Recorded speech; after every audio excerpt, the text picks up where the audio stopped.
Welcome, everyone. How are you? Welcome, welcome, welcome. I am Commissioner Elena Sanders, and as you can see, today I am excited to be able to come on today and have the awesome time to have this woman to be able to present to us how to start a nonprofit and also provide us with some myths. Many of you out there have asked, I want to start a nonprofit. I've even had some come up to me. Some of my constituents came up to me and said, can you help me start a nonprofit? But we're going to have a person here that's going to break down the starting of a nonprofit. Now, I am looking at my social media right now, and many of you are watching on social media, but that's okay. You can also ask your questions there. I'll try to make sure that I provide that to Miss Nguyen. And we're going to go on with the workshop, but I want to introduce you to this special lady today. Amber Wynn, MSPA, with over 30 years of nonprofit experience, including program development, strategic planning, fiscal management, nonprofit management, board development, capacity building, grant writing, and fund development. Largest award totaling 3.2 million. Amber utilizes her vast array of experience from private, government, nonprofit, and academia to deliver an innovative and comprehensive approach to her roles.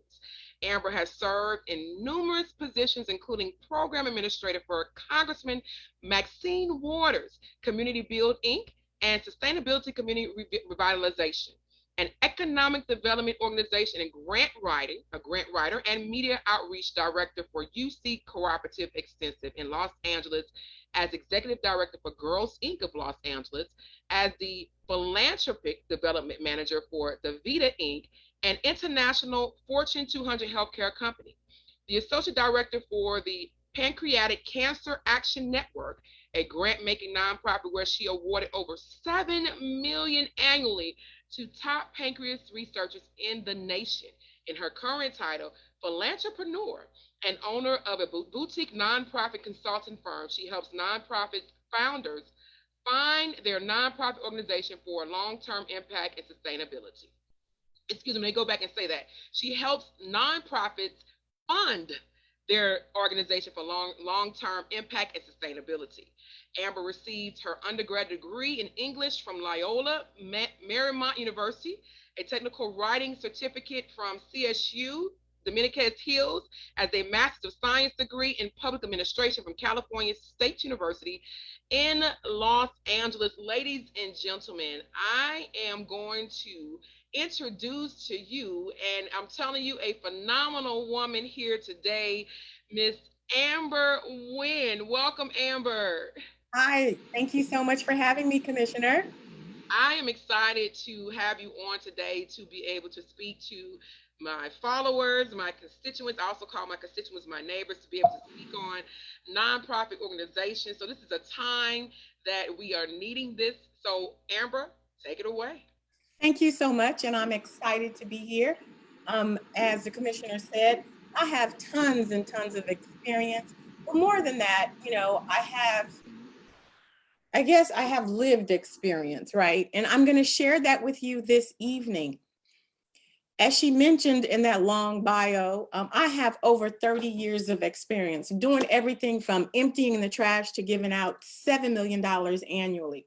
And I think what's important for me to say to you tonight is the information that I'm sharing with you comes from that experience. As being an executive director, I understand the trials and tribulations of running a nonprofit organization. From the perspective of a board member, I do understand what it means to be responsible for a nonprofit, but also coming from the perspective of a reviewer and a funder, it is important to see the other side of the coin. So I think having that experience allows me to really dive deeply into the heart and spirit of the most amazing individuals out there, nonprofit leaders. Now, I do have a nonprofit, so I can tell you I understand the trials and tribulations of starting a nonprofit.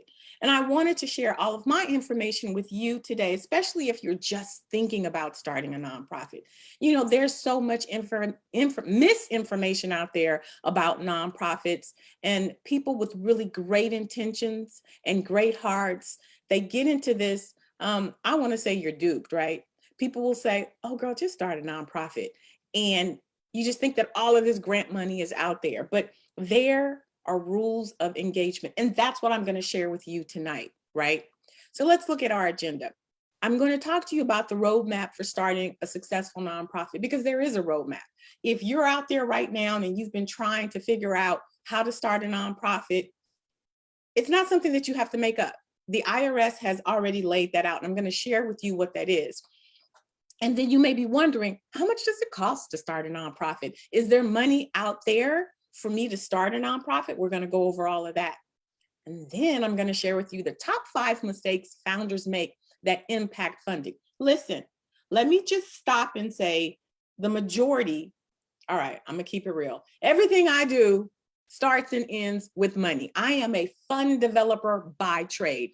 And the reason why I focus on money is because if you have money, you have options. I know you're doing the work.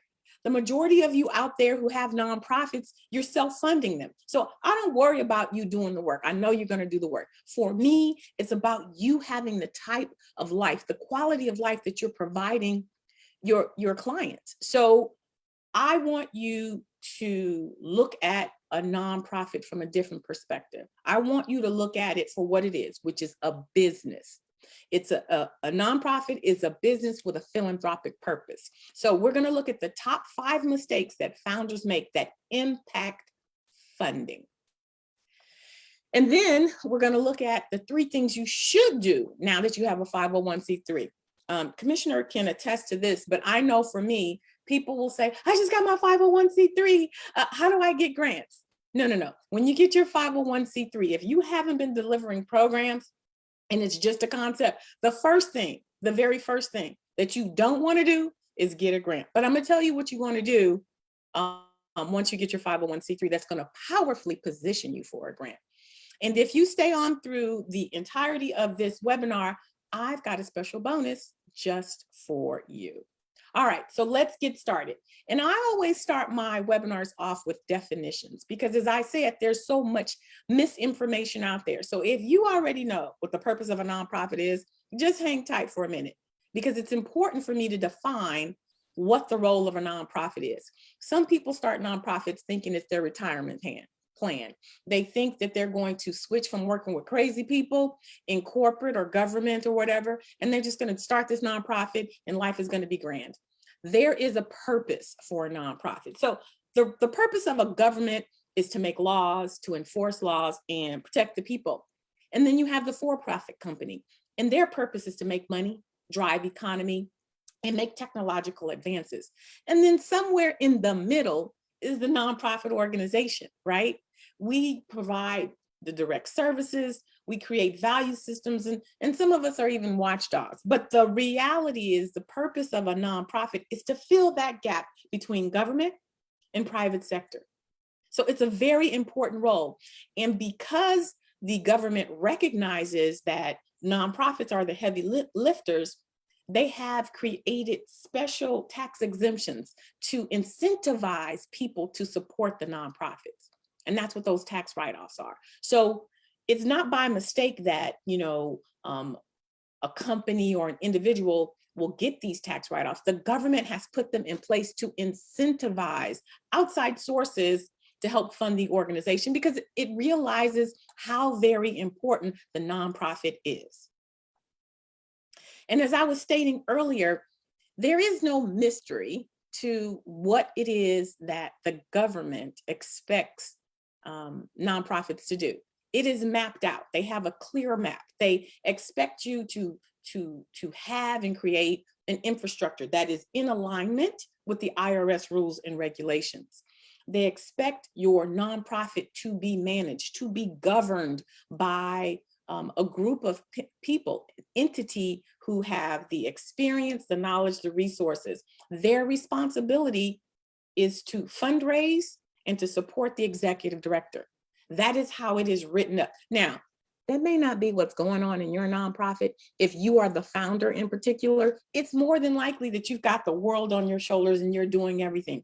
That just means that you didn't understand the purpose of the board. You didn't understand that it is the fiduciary responsibility of your board members to fundraise and to guide the organization.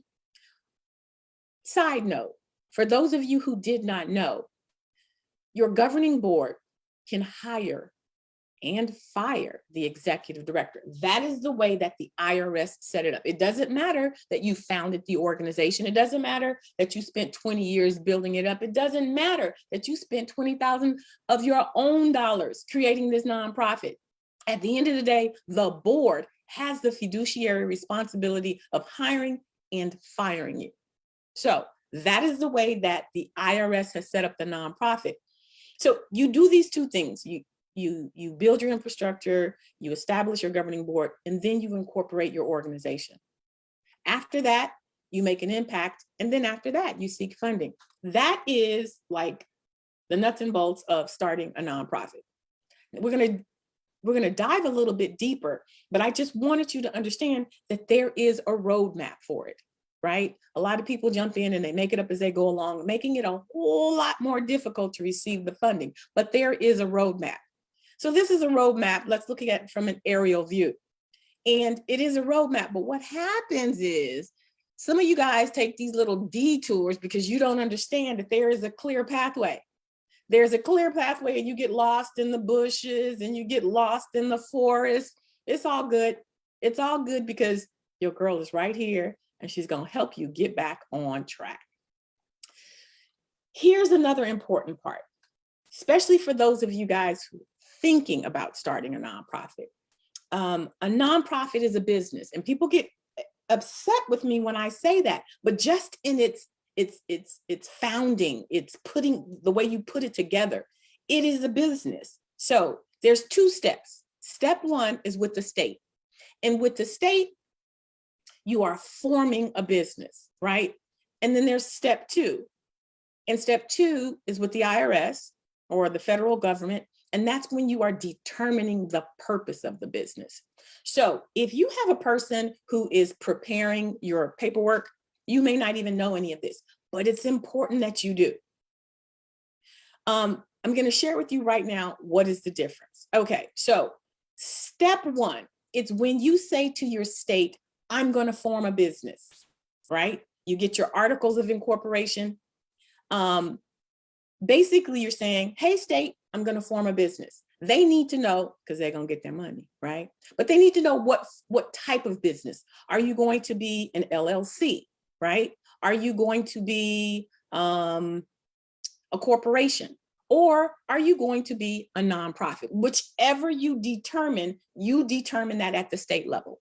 And you get the deed, for lack of a better word, which is called your articles of incorporation. I call it your birth certificate. On that first step, you decide what type of business you're going to be. Listen to when I say you're going to be a 501c3 corporation. It's a corporation. It is a business. It is just a non-profit. Okay, so you file in the state, and now you've determined I'm going to be a nonprofit. Blah. When they give you your articles of incorporation, when they give you that deed, when they give you that birth certificate, you have now determined that you're a nonprofit. You're a nonprofit. Now, when it comes to you applying then to the IRS, that's when you get your tax exempt status. That's when the IRS says you have met the criteria of being a public charity. Now it says, okay, that 501c3 means that you are a public charity. And now they have determined that those people, those companies, those organizations can get the tax benefit of supporting you. There are over 23 types of exemptions that an organization can have, but the most popular one, the one that gets you those tax exemptions, is a public charity, a 501c3. And that's what we're going to be talking about today, right? That 501c3 is never yours to own. It is a public charity, and you may start it and you may fund it, but you can never own it. The purpose of a public charity is to serve the greater good. So if you're going to start your nonprofit, start it knowing that you will never, ever, ever, ever, ever, ever own it. And that's where a lot of people get into trouble, because they believe it's their business. If you want to own a business, start a for-profit. You will always, always be the founder. You will never, ever, ever own it. No matter what you do, how you do it, under the IRS, you will never own it. I know this sounds like overkill, but when I tell you, people were like, buy nonprofit. But it's not. It belongs to the public good. And that's why the IRS determines whether or not there's tax exemption and all of these other things, because the purpose of a nonprofit is to benefit the public good. If you owned it, if a group of people owned it, it no longer benefits the public good. Now it benefits you. Do you see that? If a group of people started a nonprofit and they owned it, it would benefit them. That's why a nonprofit can never be owned by anybody. If you have to dissolve your organization, you don't even get to keep the assets. In your bylaws, it says that you have to give those assets to another public charity. So there's so many myths out there. I just want to get those clear. It's a two-step process. And when you form at the state level, you are a nonprofit, right? Some people have said to me, I'm waiting for my tax exempt from the IRS. Am I a nonprofit? You absolutely are. You absolutely are. Because at the state level, they've approved you. You've got your articles of incorporation. It just is that you haven't gotten your tax exempt status, because that comes from the state, from federal government, from the IRS. So how you incorporate is how you determine what type of business you are. You are a nonprofit business. Got that? It's really, really important. When you get that down, you understand a whole lot more clearly why funders treat nonprofits the way they treat them. And we're going to dive into that a little bit. But here's what I want to share with you. It's called the dashboard. When I talk to you a little bit about there being a roadmap, this is your 30,000 foot level roadmap of how to put together a nonprofit. And I'm going to share this with you. So don't worry about trying to, take notes or whatever. I'm going to share this with you for free at the end. It's called nonprofit sequencing. And if you follow this roadmap, you are going to powerfully position your organization for funding, because you are setting it up, the way that the government wants you to set it up. For example, right now, if you're thinking about starting a nonprofit, you are in the conception phase, right? And what you want to do is create your mission statement, your philosophy statement, your purpose. You want to identify your target audience with the demographics, get your program descriptions together, have your goals and objectives, your measurable outcomes. You want to have your board roles and responsibilities clearly articulated, along with your staff roles and responsibilities. This is the very first thing you want to do before you actually file your paperwork. The second thing you want to do is focus on building out your infrastructure. This is by far one of the most important things you can do, right? Think about a house. If you have no infrastructure, you have nothing. So this is when you talk about your organization history, you develop your organization budget, you have your staff descriptions, board descriptions, your consultant descriptions, your board of directors manual, employee manual, volunteer manual, and your intern manual. Now, here's the truth. 99.9% of people do not do all of this stuff before they incorporate. They say, hey, I want to start a nonprofit. They find somebody or they do it themselves, fill out the paperwork, and guess what they do? They file and get their 501c3 tax exempt status.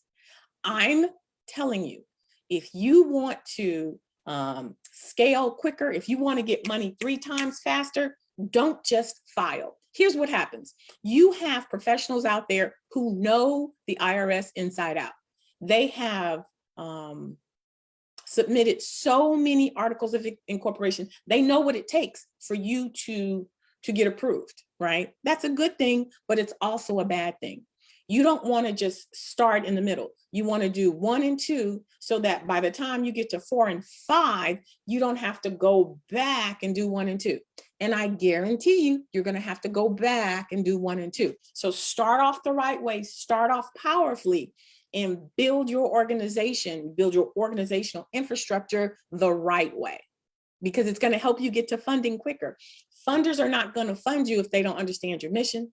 They're not going to fund you if they don't know who your target audience is, if your programs aren't clearly articulated with measurable goals and objectives. And I promise you, people can get your articles approved without any of that, because they know what to do. They know what to write. I'm a grant writer, and I can write a grant for somebody who doesn't even really have an organization, because that's what I do. But you don't want that. You want to start your nonprofit strong and powerfully.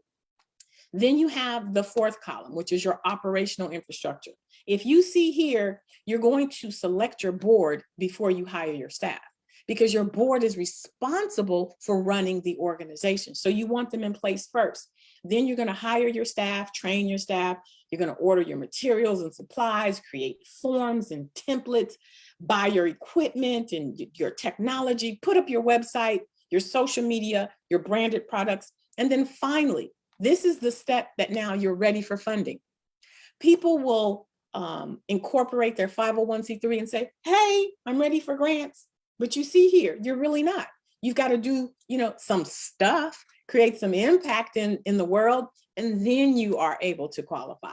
So when you get to this last part, that's when you get your stuff up on GuideStar and you start putting in infrastructure, like you get your board dues and program generated revenue, you do your fundraisers, in-kind contribution, you get grants now, and you start having collaborations, and you have reserves, and then you do big things like have endowments. So there is a process, and I want you to really, really look at this when I provide this for you at the end. If you're unsure what the process is, the IRS has already mapped it out for you.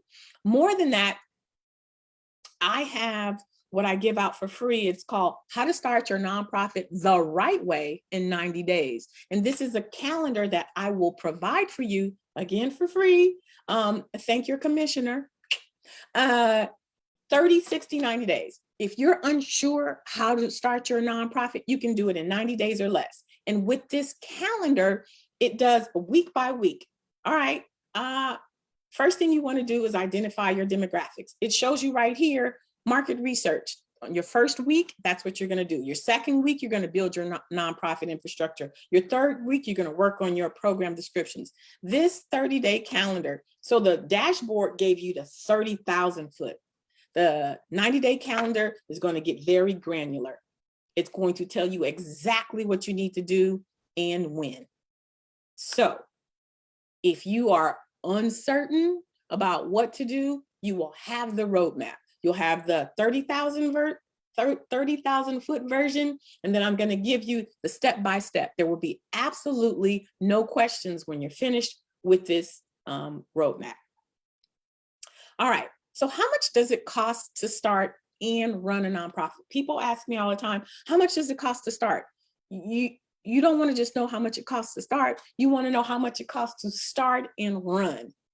And I always, if you Google how to start a nonprofit, the keyword will come up and it'll say for free or with no money. Let me just tell you, ladies and gentlemen, you cannot start a nonprofit with no money. I'm gonna go so far as to say, if you are broke, don't start a nonprofit. Don't do it. Just don't do it. A nonprofit is a business, and with every business comes business expenses. I started off by saying people start their nonprofits thinking it's going to be easier than a for-profit. It is not. As a matter of fact, it is more challenging, because now you've got these extra layers. If you had a for-profit, you make the money, you keep the money. With the nonprofit, you make the money goes back into the business. Can you get a salary? You better. You're doing the work, but you only get a portion of that money. And you've got to get people to fundraise. It is more challenging to run a nonprofit than it is a for-profit. But let's get back, because your girl can get on a tangent. I don't want to do that. All right. So Georgia Articles of Incorporation, the filing fees, $100. Your notice of incorporation, $40. Your initial annual registration, $50. For a 501c3, depending on your budget. If your budget is under $50,000, it's going to cost you $400. If it's over $50,000, then it's going to cost you $850 to file. When you do your fundraisers, you're supposed to register with your general attorney's office. That's $35. And if you are thinking about starting a nonprofit and you know that you don't know what you're doing, I'm going to recommend that you get a preparer. Not necessarily an attorney, because you'll be paying attorney fees, but get a preparer, someone who's got experience and know what they're doing. And I would ask someone, another nonprofit, to give you a recommendation, okay? And they did their 501c3 incorporation, and so they're trustworthy. So where are we? We're between $1,000 and $2,200. That's how much it actually costs to start a nonprofit. You can't get away with the filing fees. Your government needs to know that your organization exists. So you have to file so that they know that you exist. Hey, I'm a business, so that when organizations or companies or individuals want to write that off, they can verify that you are indeed a 501c3. So you have to file, right? So can you start a nonprofit with no money? The answer is no. Okay. Now, how much does it cost to actually run a nonprofit? Can you run a nonprofit with no money? No. Because a nonprofit, as we stated before, is a business. It's just a business with a philanthropic purpose. And listen to me when I tell you, it is not the funder's purpose or responsibility to fund your nonprofit.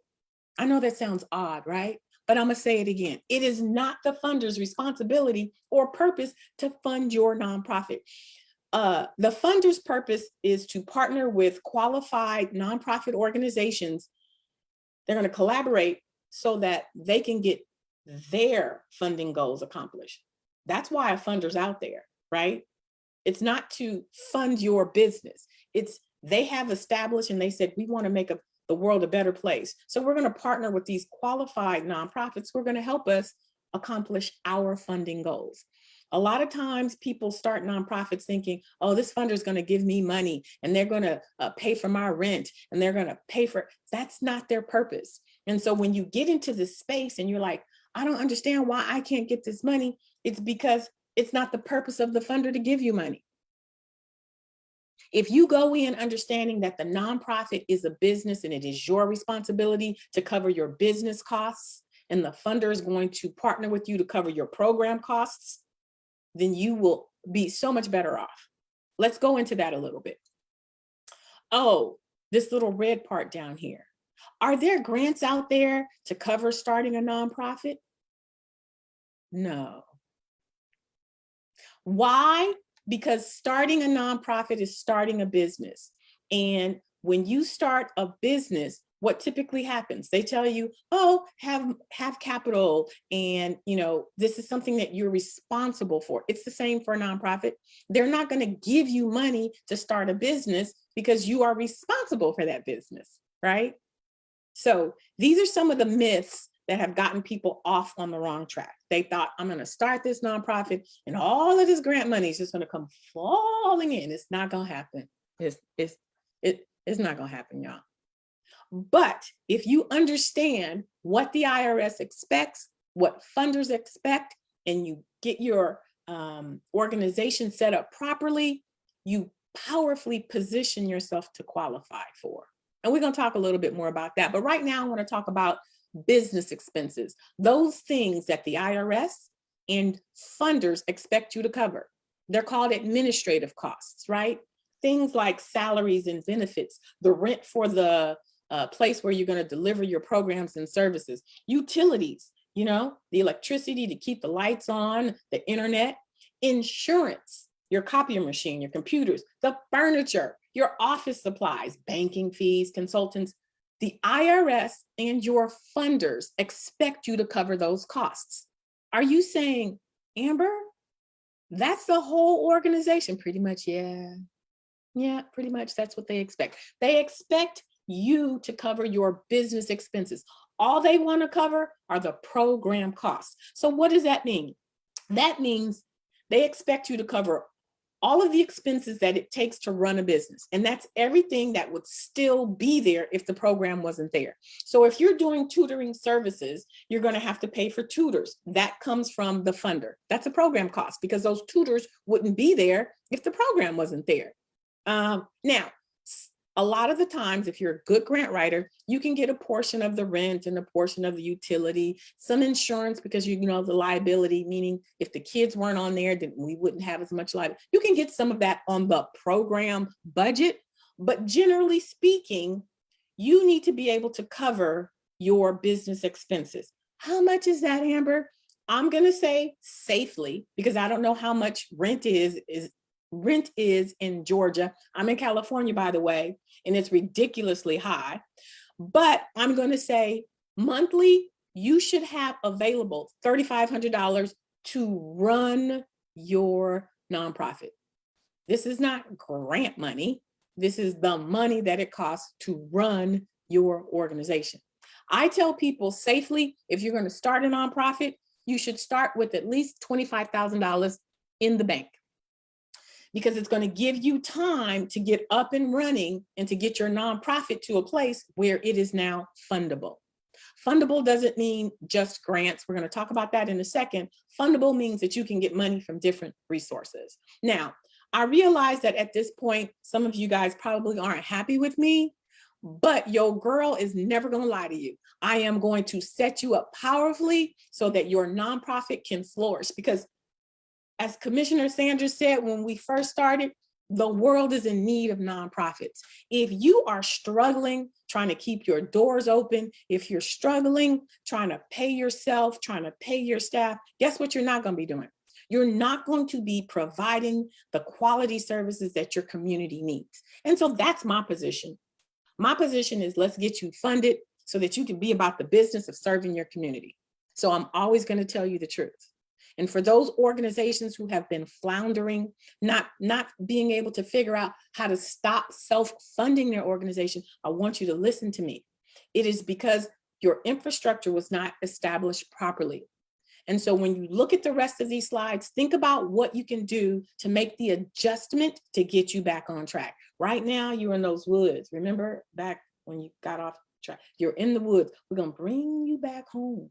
Going to bring you back home, get you back on the right path so that you can get funding, so that you can get a salary, so that you can get paid and have quality of life. I can't tell you how many relations have broken up because somebody was self-funding a nonprofit, taking it out of their hard-earned account that they've been making from their day job to keep the nonprofit afloat. You're not supposed to be doing that. There are rules of engagements. There are processes. There's things in place that makes it so where you can get funded from the outside. Let's look at what that is. All right. So here's where I am, right? Amber, I just got my 501c3. Oh my goodness. Now what? And I say, congratulations. That's amazing. Don't get a grant. Don't do it. The only time you should try and get a grant is if you have been delivering services and you already have a track record. 50% of the people who start a nonprofit, it's just a concept, right? Oh, I'm thinking about starting this nonprofit. We're going to this, we're going to that. But they have no track record. The other 50% have been doing the work and they're like, you know what? I'm doing the work anyway. Let me go ahead. For those people who have a track record, that's a different conversation. But for those of you who are like, I've been having in my heart, or God put in your spirit, or whatever, that you should start a nonprofit, but it's only a concept. The very first thing that you're not going to do is to start looking for grants, right? Why is that? It's because grant writing, it's competitive. You're jumping into a big old pool. It's not even a pond. It's an ocean full of people who have been doing the work that you're thinking about for 5, 10, 15, 20 years already. So you're competing against people who have track records. It's amazing to me how people start a nonprofit and just expect somebody to turn over $250,000 and they don't even have a track record. It doesn't work that way. Think about it this way. Typically, people who are funders are people who used to be in corporations and they've got a background in finance. And so they expect things to look a certain way, right? They're giving out money. They're people who have the luxury of giving out money. So you got to come with your A game in order for you to qualify. I have a question for you. In the chat, well, I guess the majority of you guys aren't actually on Zoom. But for those of you who are, let me know what you think. What percentage of a program grant is typically allowed for administrative costs? So remember we talked before, those business costs that funders and IRS expect you to cover? Well, when you apply for a grant, funders have gotten to a place where they recognize, well, we do recognize that sometimes you need to, use administrative costs on a program. So we will allow you to charge that amount to the program. How much do you think that is? Do you think that's 10%, 80%, 65%, 25%, or 40%? Throw it in the chat and let me know what you think.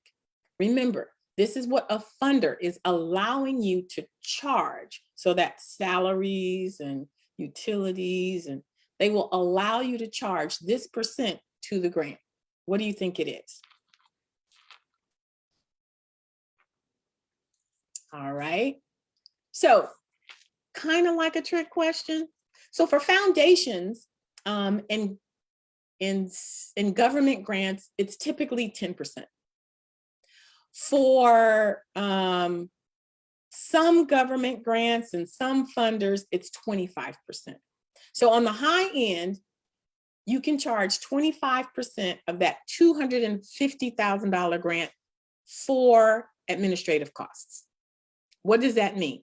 If you're writing a foundation grant and they said, okay, we're going to give you a grant for $250,000, you can charge 10% of that towards administrative costs. That means of that $250,000, $25,000 can go to your grant. So when I say to you, a nonprofit cannot survive off of grants alone, this is why. When you have a for-profit and the money comes in, you get to determine where that money goes. When you have a grant and they're saying to you only 10 or 25% of that grant can go towards salaries, that's not a lot of money. Oh, and I hear you, well, we just got to get a lot of grants. Well, how about this? It isn't easy to get grants, right? Let's look at the grant writing process. First of all, if you have never written a grant before, I'm gonna let you know it's nothing easy. It's why I don't do it anymore. Am I good at it? Yes. And it's mostly because I was an English major and I'm a good storyteller. But when I tell you, hunty, it takes a lot of time and it takes a lot of work. Look at this. So just to do the research, to find a funder that aligns with not only your mission, but your programs, your geographical area, takes between 5 to 10 hours. I have people telling me all the time, well, I'm writing grants and I'm not getting approved. You know why?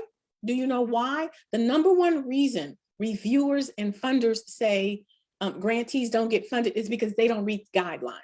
What happens typically is that a person will see a notice, an RFP, a request for proposal, and it says, giving out $25,000 to nonprofits for tutoring. Well, you tutor. So you open up the little thing and you just start writing instead of reading all the way through the guidelines. What typically happens is if you read all the way through the guidelines, you will be disqualified.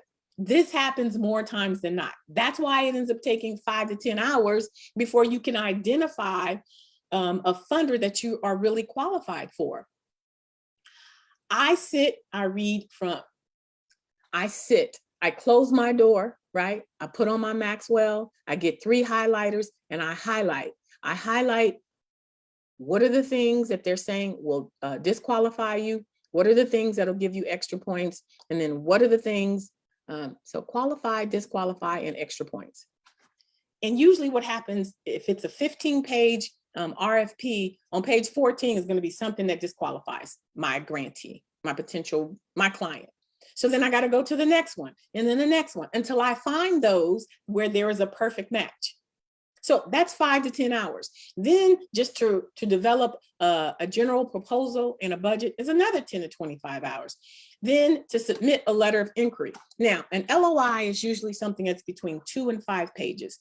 And the reason why funders ask for LOIs is because they don't want to read your whole 55-page proposal just to find out that you don't qualify. So they make you shorten it into 2 or 5 pages. Then that way they can say, oh, I like this idea. Let's invite them to do a full proposal. It just eliminates them having to read through the full proposal. Sometimes they also ask for LOIs because they have to get reviewers. So if you submit an LOI and 15 other people submit an LOI, then they get a feel for how many full proposals there would be. But think about it. You've got this 25-page proposal that you got to whittle down to 2 pages. That's going to take you some time. Then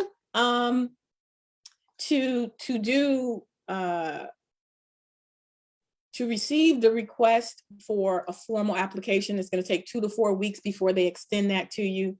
But then to prepare the full proposal, listen to this, y'all, can take between 20 to 100 hours. That's another reason why I stopped grant writing, because it takes a long time. You know why? You answer the questions, then you go back, you massage the answers, and you say, oh my gosh, we wanted to add this, then you add that. It just takes a long time, right? When it's time to submit, to push that button, it's going to take you 2 hours. You've got to gather up all the, ancillary information, the documents, the forms, get them all, inputted. Then it's going to take between 2 to 6 weeks for the agency to actually review it. You've got reviewers, so they've got to gather all of these subject matter experts. Everybody's got to read it. They've got to score it. Then they come together and say, how come your score is this one? And then they've got to get to somewhere that they agree. All right. After that, it takes between 6 weeks and 6 months before you know if you've been awarded. 6 weeks and 6 months. And here's the thing, there's no guarantee. So back to my original statement, you're saying, oh, well, if I'm only getting 25% of the administrative costs, I'll just have to write a lot of grants. That's a lot of grants, but that's a lot of time, right? I mean, that's a lot of time. So I say all that to say no nonprofit can solely survive off of grants. None. And listen to me, I'm a pretty good grant writer, but I'm telling you, there's absolutely no reason for you to believe that I would lie to you, because I wouldn't. No nonprofit can survive solely off of grants. Think about the pandemic, right? And if you were getting funded by grants that required X, Y, and Z, I had so many nonprofits have to close their doors because they were so dependent on those grants. All right. Now, here's what's important. You've got your 501c3 and you're like, all right, I'm going to apply for a grant. The reason why I tell you not to go run for a grant is because you're eligible, but you don't qualify. You're eligible for a grant because you have a 501c3 tax exempt status, meaning if you didn't, you couldn't even apply. It's like when you apply for a job and they're like, you have to have a bachelor's degree, master's preferred. But in order for you to apply, you have to have a bachelor's degree. So you have to have a 501c3 tax exempt status in order for you to apply. But are you qualified? So to meet a funder's basic eligibility criteria, you have to have a 501c3 tax exempt status. You have to serve their target audience. This is why it's important that before you even file, you're clear about who your target audience is, what their age is, where your geographical service area is going to be, because funders don't serve everybody. People say it to me, oh, we're going to serve everybody. No, you won't get funded. A funder only wants to partner with an organization that aligns with their funding goals. So that means the mission, that means their target audience, that means the service where you're going to provide the outreach and the direct services, right? If you say, for your tutoring program, we serve everybody. Well, as a funder, I only partner with nonprofits that serve youth 7 to 12. So I'm not going to fund you.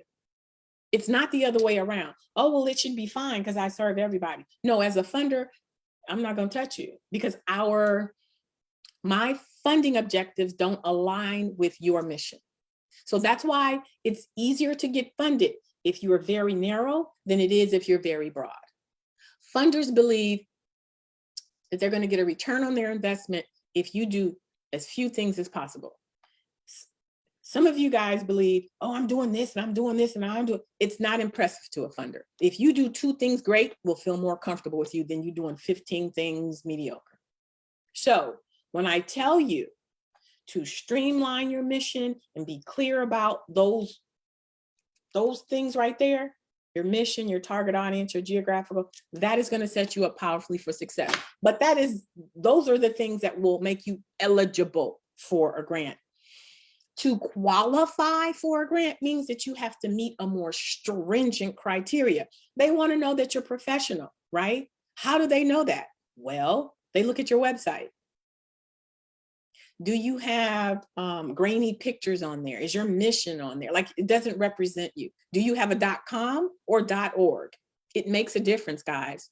If you have a .org, that stands for the nonprofit sector organization. If you have a .com, that stands for company.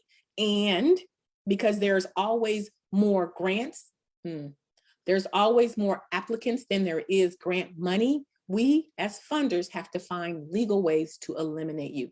It's like for a job. When you submit a resume and you see typos, you put them in the no pile. The same goes for grantees. If you have a .com, I'm gonna put you in the no pile. You need to have a .org, because that at least says that you know that in this sector, a nonprofit should have a .org. Do you have a successful track record? Meaning, can you prove to me if I give you $250,000, something's gonna come of it? Right now, it's just in your head. Now, I have written grants for startup nonprofits and they've gotten funded. I'm not saying that that won't happen, right? Funders realize that you got to start somewhere.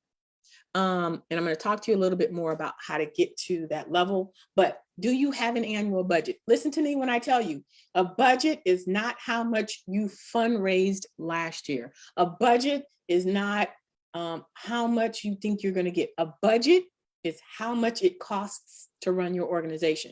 So if you want me to fund you, I need to know that you know how much it costs to run your organization. I can't tell you how many times, and this is how I determine my clients. If you say, hey, Amber, can you write me a grant? I'll say, how much is your annual budget? If you start off by saying, well, last year, I think it was about $24,000. I can't work with you because I know I'm going to have a lot of work to do, right? An annual budget is how much it costs to run your organization, not how much you have in the bank. And a funder asks you for your annual budget because, number one, they need to know that you understand what a business is. Now, the fundraising is what you're going to do to fund your budget, but do you know how much it costs to run your organization? Do you have a strong governing board? Is it self-sustaining? Does your mission and program align with my goals? Are you going to give me visibility? Are you serving 25 people and that's all you serve in 25? Like, how is that going to help me? How is the world going to know that I am supporting this organization? And are your programs innovative? Everybody does after school tutoring. How is it different? You know how it's different? Because we actually partner with the Alphas, and the Alphas has a whole engineering program, and they're Black males. And right now we're focusing on young African-American men. So we're partnering with these Alphas. So not only are they getting excellent tutoring, but they're also getting role models, and they're also getting exposed to different careers. That's innovative, right? So there's eligible, meaning you meet the basic criteria, and then there's qualified. And I'm going to give you an example just so you can understand what I mean by eligible and qualified. So let's just pretend for half a second that Amber decided to give up her stilettos and join all of you lovely people who are married. She said, all right, it's time to turn them in and give up that single life. This is a scenario. This is not really what's going on. That's what I've decided. So I have 2 companies. One company says to me, Amber, for $100, we can put you in a room of 1,000 men. And I'm like, bet. All right. Then the second company says, Amber, For $500, we can put you in a room of 100 men. But these 100 men, one, are African American, because that is my preference. Two, are straight, because really, why bother? I'm trying to get married. I'm like, okay. Three, they're looking for a wife. It's kind of important if you're trying to get married that your partner is looking to be married too, right? The other thing is they're not already married. Doesn't make for good nuptials. Just saying. They're wealthy. Listen, your girl works hard for her chips, and I ain't trying to take care of nobody. So that is a criteria for me. They have their own money. And then they're handsome. Don't judge me. I'm a Libra. I love beautiful things. I love beautiful men. And then finally, they don't want any kids. Listen, I'm 53. My eggs are hard boiled. It ain't happening. So if this was the proposal from the second agency, who are you going to go with? Are you going to go with agency number one, who's going to put you in a room of eligible men, 1,000 of them? Or are you going to go with agency two, 100 men, and they all meet your criteria? You're going to go with agency two. And that's how a funder looks at nonprofits. We've got all of these nonprofits. They're all 501c3s, so they're eligible. But which one is the most qualified? Which one's mission aligns with mine? Which one's program and descriptions aligns with mine? Which one's geographical service area aligns with mine? That is how we determine if an organization is qualified, if they will give us a return on our investment. If I give this agency $500, there's a higher likelihood that I'm going to get a return on my investment than the $100 that I put in for the first agency. Does that make sense? I sacrificed my single eligibility just to give you guys this excellent analogy. I hope it makes sense. All right. Now, I told you I was going to share with you the top 5 mistakes that founders make that keep their organizations from qualifying for funding. Now we understand what qualifying means. We already knew why funding was important. Let's look at the top 5 mistakes founders make that keep them from qualifying for funding. The first thing, now, I'm going to say this. There's very rarely that a grassroots organization starts their nonprofit without family and friends on the board. But I'm still going to say it. As a funder,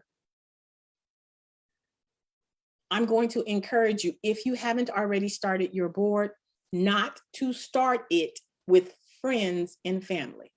2 reasons. One, the purpose, the responsibility of a board member is to fundraise. If you put your family and your friends on your board, they love you. They're going to support you, but they're not going to help you fundraise. If they don't have the skills, there may be somebody in your family who's just like bomb, boss, and can, but from my experience, 9 times out of 10, your friends and your family, they're going to look at you and say, oh, your board member, am I going to get a check? No, board members do not get checks on nonprofit boards, right? But what that says is that they have no clue as to the roles and responsibilities of a board member, which then means all of the work is going to fall on you. That's why it is important to do the work before you even incorporate, to find seasoned board members.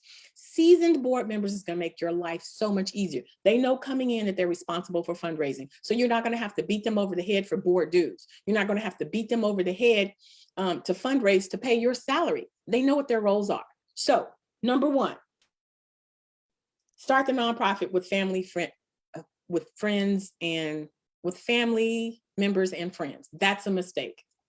The second thing, what's number 2? Number 2, use their personal bank account. So what happens is those first couple of years, if you don't know what you're doing, you don't really have a lot of money coming in. You may have some donations. So you don't start up a business account. You just throw it in your account. Mistake. Because invariably what happens is a funder is going to, ask you for bank statements or financial statements. And now you got to weed out your personal stuff from your professional stuff. And it's just a hot mess.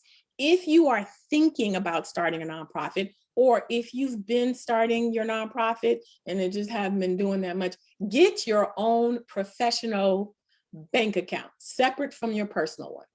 Because if you're ever audited, it's going to be all bad. Because now you've got to say, no, I did pay for this with my own money, but your money's commingled. So keep it separate. Number 3, you don't have an organizational budget. That is going to always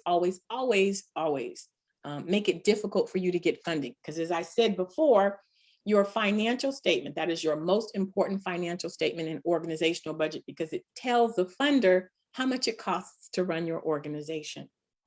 Number 4, undefined programs. See it all the time. People will come in and I'm like, all right, so what do you do? Well, we do this and we do that. Well, how many do you serve? Well, between 20 and 50. And then sometimes we do that. Oh, and then last year we did this and this year we're going to do that. Those are undefined programs.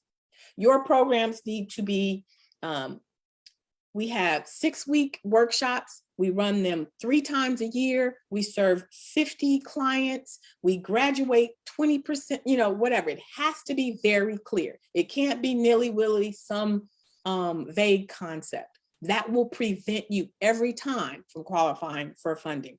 And then the last part is you're unable to demonstrate your organization's impact. I've had organizations who've been around for 20 years, and I say, how many people have you served in the last 20 years? Probably around like 2,500. Like they don't know, which means they don't have sign-in sheets, which means they don't have folders with client information. And if you are asking me for money, especially if you've been around for more than 3 years and you can't demonstrate your impact, if you can't tell me that you are a tutoring organization and you've increased your I was going to call them customers, your clients' GPA by 2 points, or you've graduated 800 kids or whatever, if you can't demonstrate that, then why would I give you money? Grant money is not free money. Grant money is the money that a funder invests into your nonprofit for a return on their investment. And that return is impacting your community. You have to be able to demonstrate it. Sometimes you can demonstrate it with evaluations. What did you know about integers before you entered this tutoring program? Pre-test, nothing. What did you know about integers after the tutoring program? I know that an integer, and I don't know nothing about integers, but you feel me. That is documented proof of your impact. Knowledge was increased as a direct result of your intervention. That's what I want to see as a funder.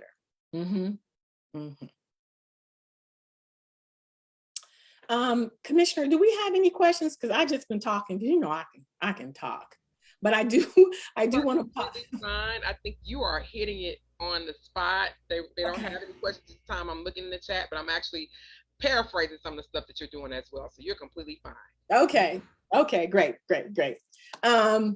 All right, so what are the 3 things that you should do to get your nonprofit up and running?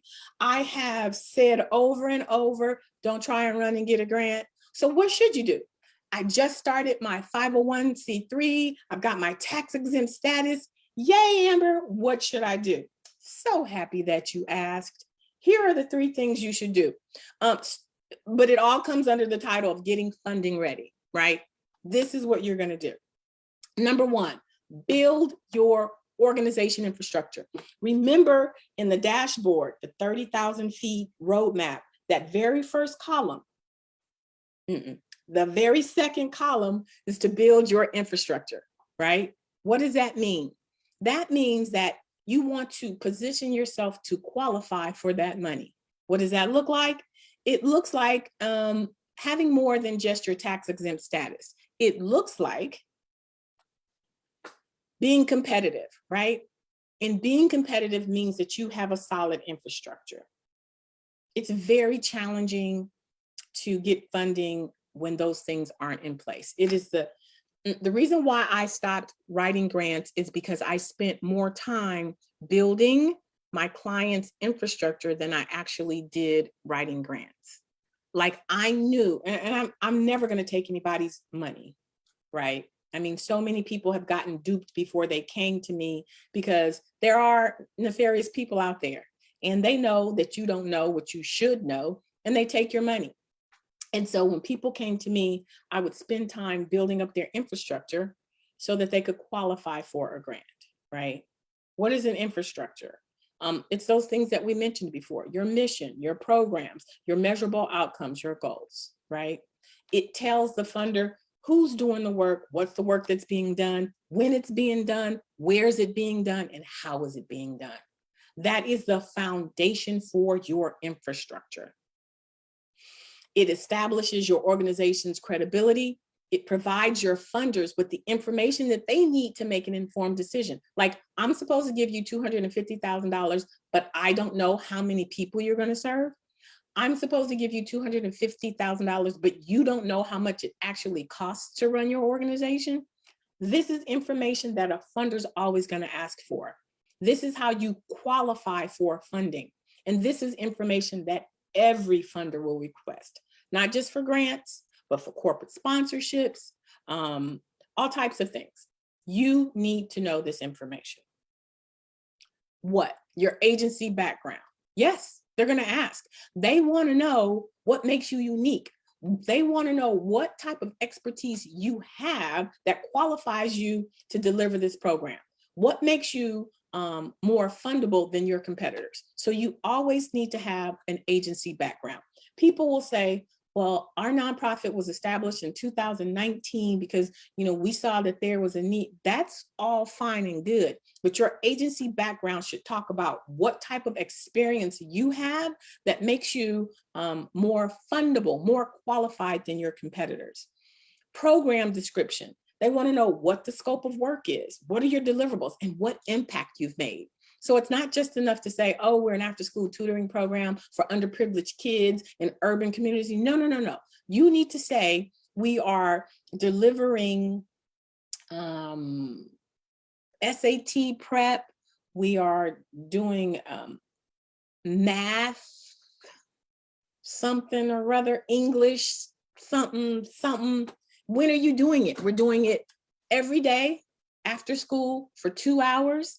Our deliverables are that we're going to increase our youth's grade point average by 2 grades within 1 semester. What is the impact? The impact is we're breaking cycles of poverty, right? We have kids now who are graduating from high school, which now means that they can get jobs, which now means that they're not going to be on a corner, selling drugs or selling their bodies or whatever. That is the impact in your community. That's what a funder wants to hear. It's not enough just to say you have a tutoring program in underserved communities for underserved kids. That's not enough. Measurable goals and objectives. Measurable. If I give you $250,000 and at the end of the program, I need to be able to say, were you successful? The only way I can do that is if something increased or decreased. If your measurable goal was that 80% of the kids who are participating in your tutoring program will increase their GPA by 2 grades, I can measure that. But if you say, oh, we're going to have 50 kids in the tutoring program, okay, that's one measurable thing, right? But I need to know, did you make an impact? What increased? Knowledge, skill. What decreased? The dropout rate, right? We decreased the dropout rate by 50%. That's measurable. I can say at the end of this program year that I got a return on my investment. What else do you need to provide? You need to provide the demographics. Who's your target audience? Remember, it's not everybody. I only provide funding for ages 12 to 17. If you serve 12 to 17, we might be a match. What's your geographic service area? All right, well, I'm only going to provide services to Atlanta.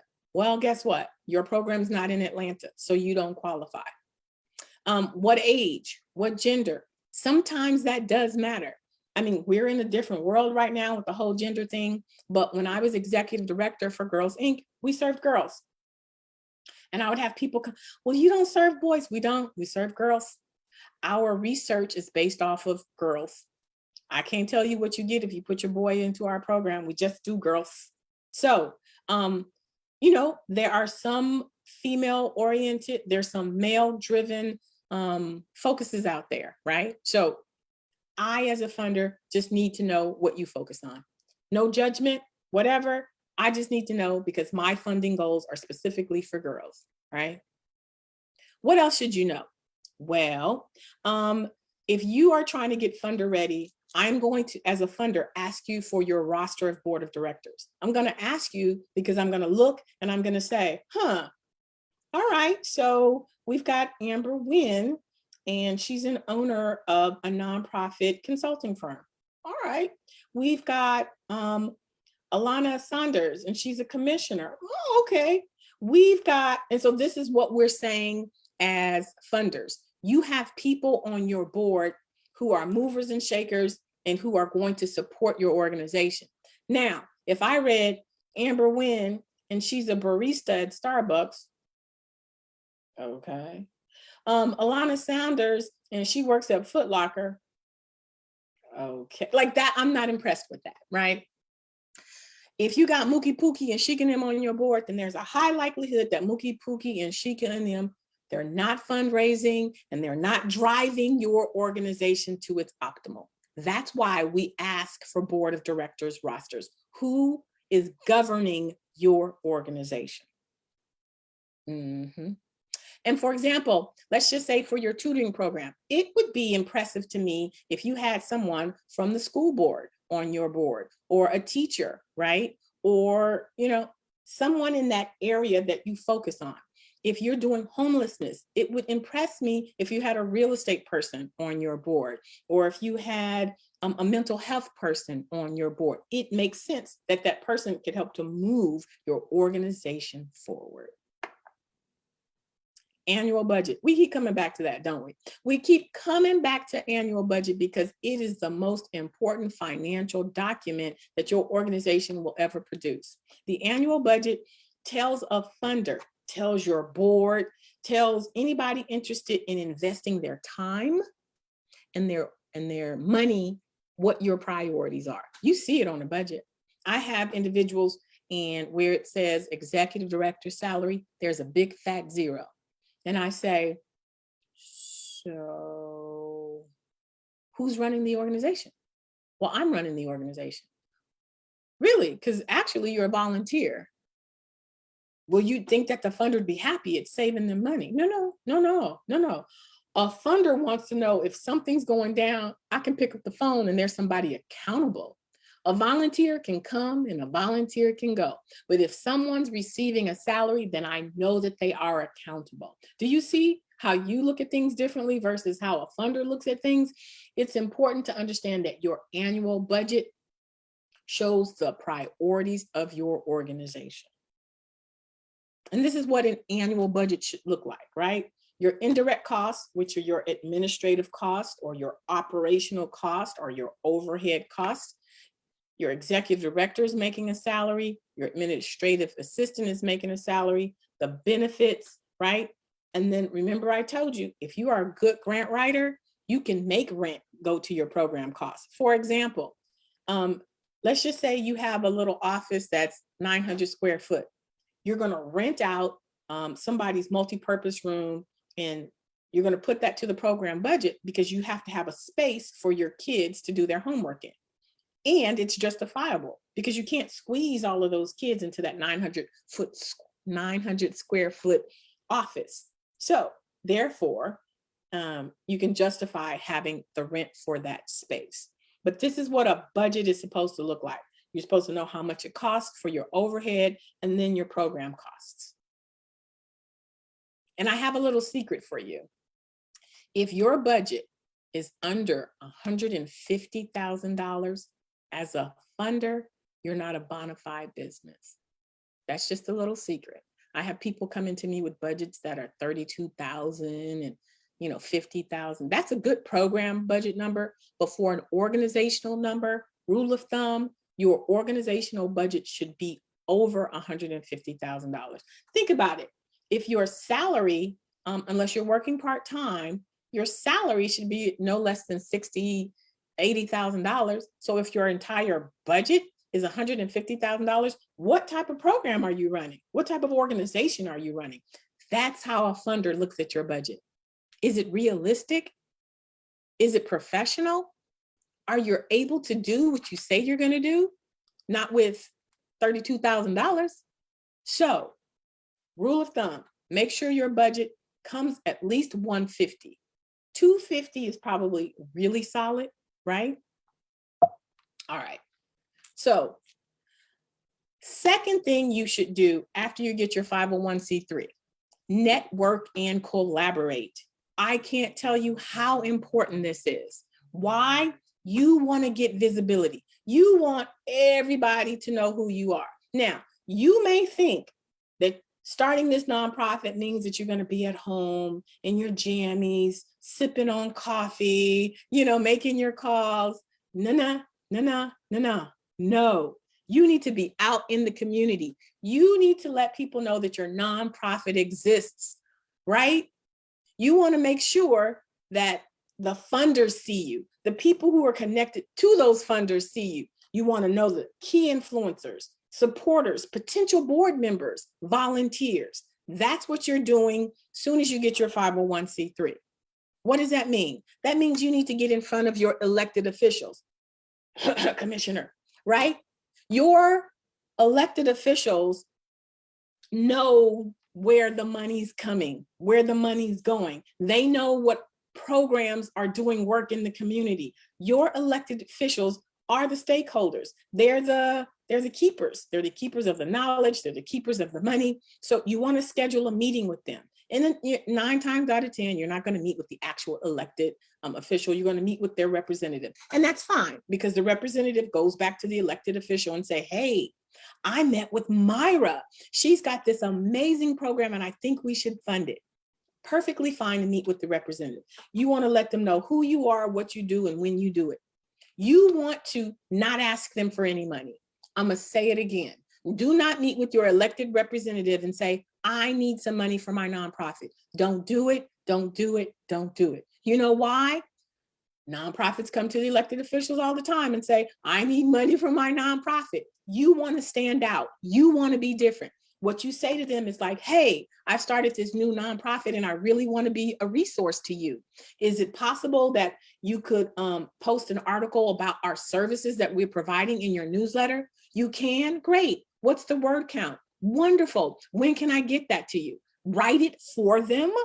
Give it to them. Become their resource. Why?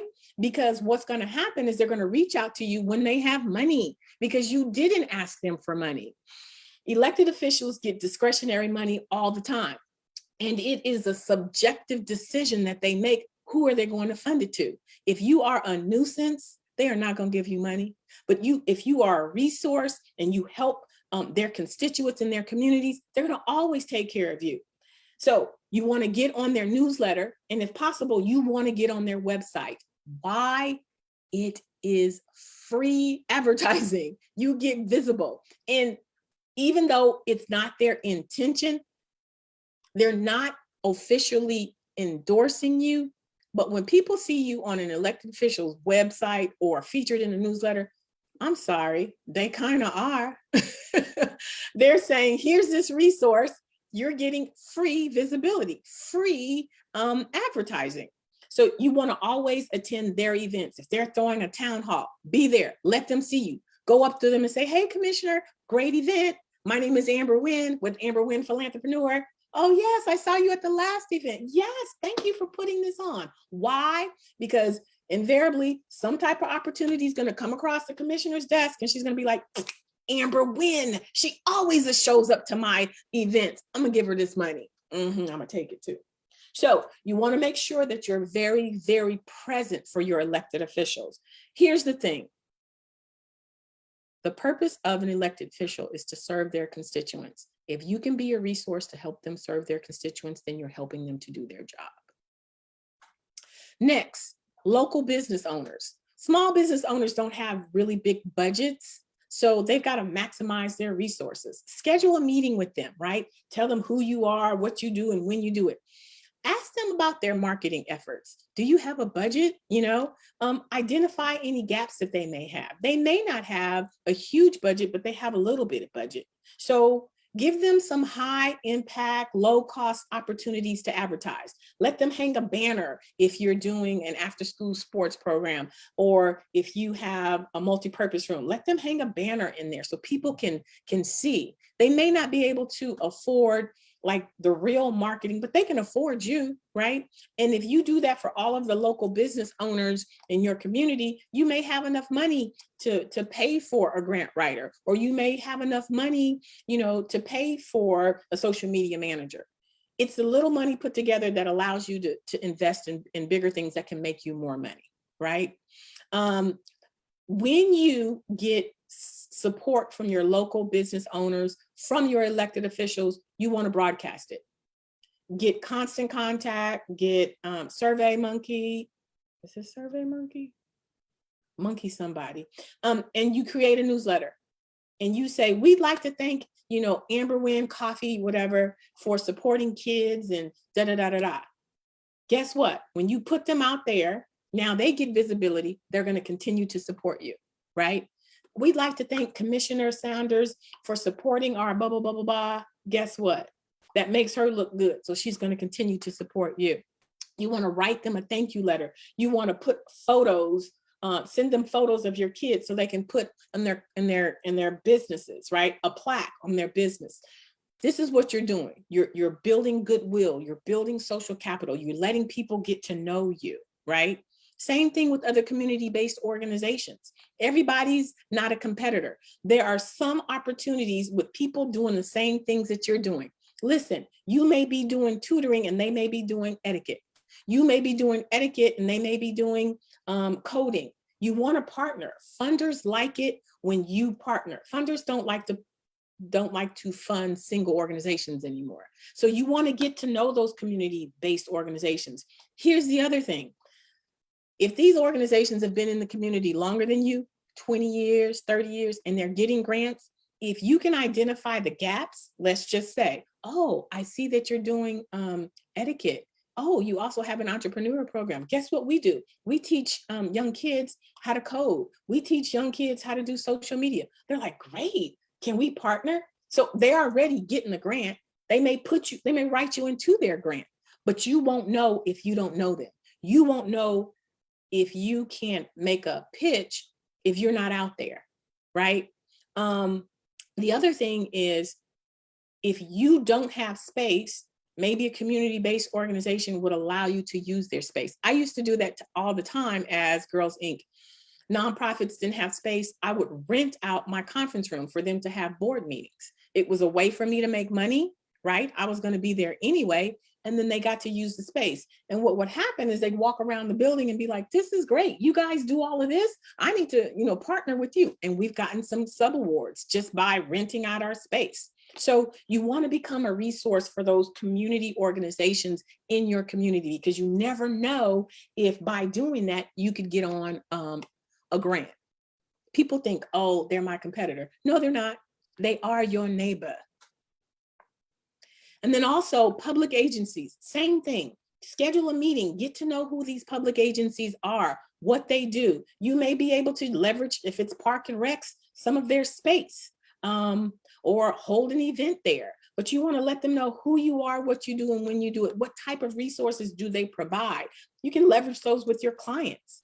Attend some of the events. Attend the public meetings, because they get funding. If they know who you are, they'll be like, ooh, we're going to have this program where we have all of these students coming in. Maybe we can bring in this tutoring program to tutor our students. But you will never know if you don't get out there and find out what the missing is in your community. Public events are huge. You want visibility. But most importantly, you want to know who the key players are. And you're going to find out. There's always people who just got to get up and talk, and, but you want to know who they are. You want to know who not to make your enemy, and you want to know who to make your friend. You want to be in these public events, socialize, let people know who you are, what you do, when you do it. And then in those public events, you learn about upcoming opportunities. Oh yeah, we just found out we're going to get some money from the government. We're looking for blah, blah, blah, blah, blah. If you're not in those public events, you don't learn about those opportunities. You also want to be able to get introduced. If you're in a public event and you're sitting next to somebody who knows somebody, oh, let me introduce you to the commissioner. She is so amazing. Boom, get the business card, follow up. Commissioner Saunders, I met you at the such and such a public event. Thank you so much for all that you're doing. Wanted to know if I could be your resource. If you're not out there, you don't get to know these people. They don't get to know your nonprofit.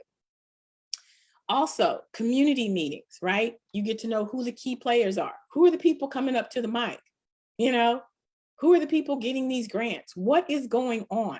You want to get seen. You want to know also what the upcoming opportunities are.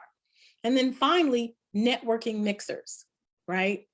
When you're at networking mixers, again, you're getting visibility. You're learning about upcoming opportunities. You get to get introduced to new people, get business cards, start collaborations. These are the things that you need to do before you start applying for grants, right?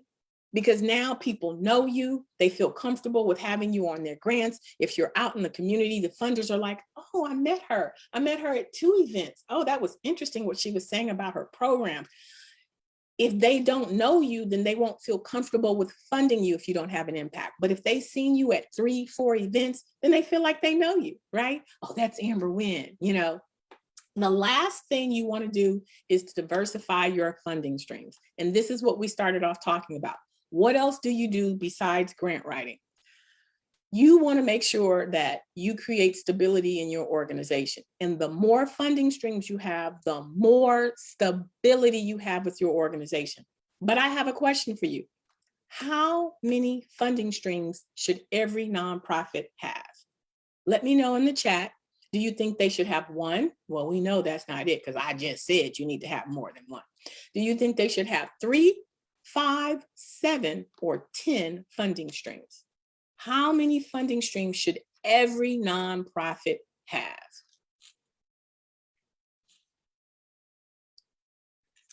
If you said, oh, wait a minute. If you said 10, you were right. And I have people say 10, my goodness, that's a lot. But it's not. If you think about all of the things you can do to generate money for your nonprofit, fee for service, meaning if I provide you tutoring, you're going to pay for that service. Naming opportunities, meaning I have a conference room that we can name after your beautiful wife who happened to be a math major. Yeah.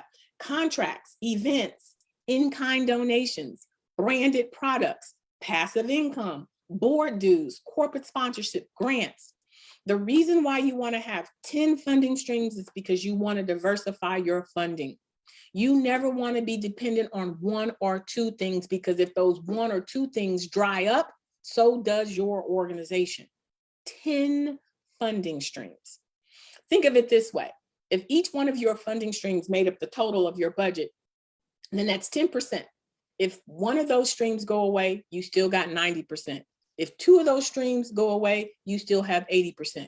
You want to be able to function no matter what happens, right? And if 80% of your income are grants and it dries up, then so does your organization. What types of funding are there out there? Well, there's 2, restricted and unrestricted. Restricted is when a funder says, you can only use this money for your tutoring program. I mean, program supplies. I mean, you can put on a math competition, but it has to be specifically for your program. That is restricted. And I'm just going to pause here for 1 second and tell you that is the reason why you cannot pay a grant writer off of grant money. I'm going to say it again. You know how you say, oh, I need a grant writer and I want to pay them after they win the award. I want to pay them from the grant that they win. You can't do that. That's illegal. It's called mismanagement of funds. When you receive a grant, you're saying to the funder, from January to December, here are all of the things that I'm going to do with your grant money. They say yes, and then they give you the check. That's January through December. But your grant writer wrote the proposal back in October of the previous year. That's not included in that proposal. You never said, oh, and by the way, there was a grant writer and we're going to give her the money that she wrote.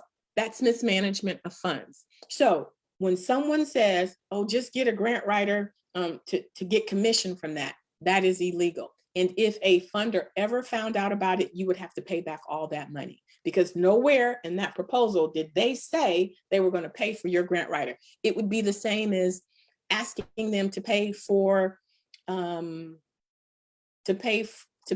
accountant. That's a business expense. A grant writer is a business expense, and funders expect you to cover that because that's how you keep your business going. It is not their responsibility. And if they gave you a restricted grant, it's called mismanagement of funds because those monies were not allocated for grant writer. Now, if you put on your budget grant writer and they accept that, that's a whole different beast. But that's for future. It's not for what happened in the past either. Unrestricted funds, that's usually operational money. There are more and more funders that will give you money for operations because they recognize those programs don't happen without people delivering them. So they give you money for operations, and it's for operations. When we say it's unrestricted, that doesn't mean you can go buy a car or get your hair done. It means that it goes towards those things that you think are important in your organization. And it may not be specifically program related. It may be, I need to pay an IT person, right? It may be, I need to pay salaries because the grant money only covers 75%, right? Or 25%, my bad. So there's restricted and unrestricted funds. Restricted. Foundation grants usually have deliverables. Corporate foundations. Corporation who has lots of money and they put it into a foundation so that they can have corporate social responsibility, still has deliverables. Government grants, tons of deliverables. And subawards. You're on a grant, but you're just a subawardee from the major grant. Still has deliverables. And then contracts has deliverables. So restricted grants, typically you're promising that you're going to deliver something. There's going to be a report, right? Service organizations.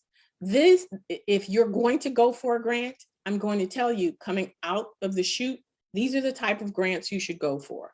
You should go for the Rotary, Kiwanis, Lions International, Seroptimus, IOOF. These are service organizations. Usually they're international, nationwide. They usually give out between $2,500 and $25,000 for local organizations. They're easier to get. They're like community or family foundations. Usually it's like 5 pages, and it's not as laborious as a government grant. So if you're going to start off with the grant, start off with them, or start off with Best Buy, or start off with Target. Start off with a small amount so that you can prove to a funder that you know how to manage money. So you start off, let's just say you win $1,500 from Best Buy. Yay! So then next time you can say, I got a $1,500 grant from Best Buy. So your funder's like, well, that's amazing. Let's give her $2,500. And then you move up and you move up and you move up. The purpose of getting the small grants is to prove to a funder you know how to manage money. The amount is irrelevant, right? It's just to demonstrate that you know how to manage money, meaning they're going to ask you for a balance sheet. They're going to ask you for some financial statements, and those financial statements are going to say $1,500 went in, $1,500 went out. Unrestricted funds. Those are your board dues, your corporate sponsorships. This is marketing money. You've seen it before. You've got gold, silver, bronze level. This is all marketing money. There are no deliverables. Usually it's about how many people are going to see their brand, right? gas stations, fitness centers, printing companies, consulting firms, real estate agents. They just want people to see their logo. Corporate sponsorships is good money. It's easy money. It's marketing money. It's unrestricted money.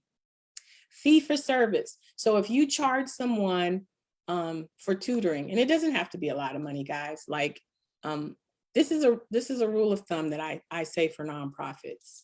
And if you guys are familiar with California, I'm from South Central, and before we used to not charge our people because they were poor or whatever. But what I found is that they need to have some skin in the game. We were struggling to pay our staff, and the mamas coming in with their fingers done and their hair done with their Gucci with their Gucci bags. Listen, I'm not judging, but if I'm struggling to educate your kid and you can do all of this, then you can pay $25 for the year for your kid. $25 from, all of these kids, at least you can provide them with food, right? So always think about charging a fee, even if it's not the full fee, because you want them to have some skin in the game. Memberships. My boys belong to Boys and Girls Club, and we paid $75 a year to be a member.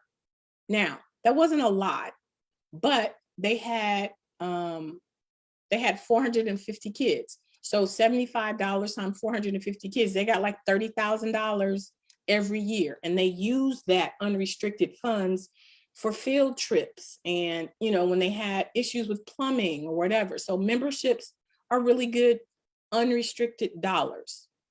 Train the trainer. If you are a person who has expertise, let's just say you're really good at grant writing, you can say to your community-based organizations, I'm going to give workshops on how to write grants. I'm going to charge everybody $75. You're going to come in and boom, I'm going to teach you all of my tricks of the trade. That's cheap for them. Now you've got, all this unrestricted money. Donations, unrestricted. Affiliate marketing. Nonprofits sleep on affiliate marketing. I call affiliate marketing making money while you sleep. That's why you see these little feet right here. Shoes, phones, website, food. So for example, let's just say you run a Pop Warner and you partner with Nikes. And for every shoe that you sell, you get $5. That's affiliate marketing, right? Or let's just say you're teaching people how to build websites. Well, Squarespace or GoDaddy will give you $150 if you get them to use your platform. This is money that you make while you sleep, and it aligns with what you're doing anyway. You also have micro donation programs like Amazon Smile or iGive or Ebates, Rakuten. Basically, you just, whenever they make a purchase, you get some of that money while you sleep. Direct mail. This is huge. Giving Tuesday for most nonprofits, but also when you do a direct request, it could be at the end of the year for Christmas, it could be for Mother's Day, it could be for Valentine's Day. And basically what you do is you use MailChimp. That's what I said. I said SurveyMonkey last time. I meant MailChimp. I knew it had a monkey in there though. MailChimp or Constant Contact. And you create a newsletter, right? And in this newsletter, it's called direct mail because we no longer use postage and stamps. We use electronics. So you create this electronic newsletter. And what it does is it not only gives your programs visibility, but it gives your donors visibility. We'd like to thank Commissioner Saunders for her support of us. So she gets visibility, right? But it also allows you to engage with your customers. Hey, Amber Wynn received a scholarship. So now people get to see the impact that you make. And then right up under that, if this is something you'd like to support, and you put a donate button, right? So you can promote your events, your opportunities. You can recognize your donors, your volunteers.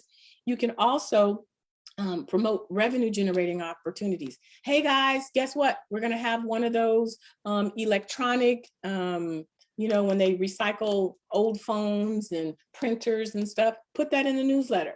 And then that's how you get people to come out and donate.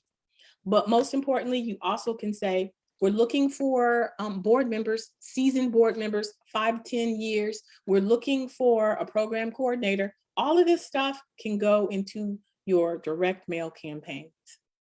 These are the things you want to be doing, right? If you have a donate button, click, you can get money that way. Products, if you selling swag, or if you, I don't know what you would do as a nonprofit type of products, but if you have products, you can sell those, your services, and your space. We mentioned that before. If you have a space, don't just keep that space to yourself, rent it out. Nonprofits have to rent out space from hotels, and that can be expensive. Underprice the hotel and then let them come and use your space. They can online, reserve a room or whatever, and you get to know people, and that's how you build collaboration. So think about renting your space. And remember, when we talk about, those are all of the 10 ways that you can raise money. What's important when you diversify your funding streams is you no longer have a fundraiser that you think is going to cover your whole budget. Now you have 10 funding streams. Your fee for service can go towards your utilities, your naming opportunities. It can go towards IT. The contracts and the board dues can go towards salaries along with the events. Your in-kind donations, that's money now that you can use, that you don't have to use from your budget because you got something donated, right? Your branded products. You may be selling swag and you don't get a lot of money, but it's enough for you to give your facilitator an honorarium. You want to look at these diverse ways of bringing in money so that you don't have to always come out of pocket. So 10 funding streams will allow you to do that. Maybe you don't get a lot of money from your Amazon Smile, but it's enough to provide food for your kids and your after school program, right? Maybe you get enough corporate sponsorship money just to cover your social media marketing. You want to diversify your funding streams and make sure that you use that money to go back into your organization. And then that way you're not taking money out of your pocket. All right, so funding sources. Oh, here is the formula that you can use for determining how much of your budget should be unrestricted and how much should be restricted. The rule is you want 60% of your money coming in to be unrestricted, and then 40% to be restricted. 40% is because you want your programs to be solid, but if you have 60% that's unrestricted, then you have the flexibility, right? You can use money in different places. If there's a leak in the roof, or if you need to hire another program coordinator, it just gives you a little bit more flexibility. But you don't want 100% of your monies to be unrestricted. You want that grant money, you want the contract money to make sure that your programs are covered. All right, so we're winding down towards the end. And I just wanted to share with you, if you're thinking about starting a nonprofit, if you are serious about trying to get more funding from the outside, these are the things as a nonprofit that you must have. You must have your articles of incorporation. You must have an active tax exempt status. What do I mean by that? If you don't file your 990s for 3 years in a row, the IRS will revoke your tax exempt status. So if you have a nonprofit and you're not sure that your 990s have been filed, then there's a high likelihood that your tax exempt status may be inactive.